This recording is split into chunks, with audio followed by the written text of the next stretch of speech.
پہلے کنویں کا میلا اور گدلا پانی پی کر 100 سال جی لیتے تھے، اب نیسلے اور پیور لائف کا خالص شفاف پانی پی کر بھی 40 سال میں بوڑھے ہو رہے ہیں۔ پہلے وہ گانی کا میلا سا تیل کھا کر اور سر پر لگا کر بڑھاپے میں بھی محنت کر لیتے تھے، اب ہم ڈبل فلٹر اور جدید پلانٹ پر تیار کوکنگ آئل اور گھی میں پکا کھانا کھا کر جوانی میں ہی ہانپ رہے ہیں۔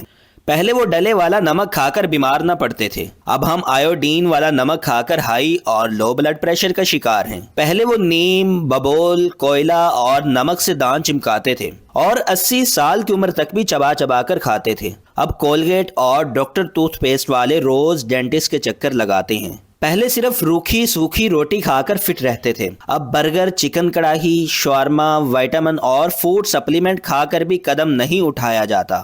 پہلے لوگ پڑھنا لکھنا کم جانتے تھے مگر جاہل نہیں تھے، اب ماسٹر لیول ہو کر بھی بیشتر لوگ جہالت کی انتہا پر ہیں۔ پہلے حکیم نبض پکڑ کر بیماری بتا دیتے تھے، اب اسپیشلسٹ سارے ٹیسٹ کروانے پر بھی بیماری نہیں جان پاتے۔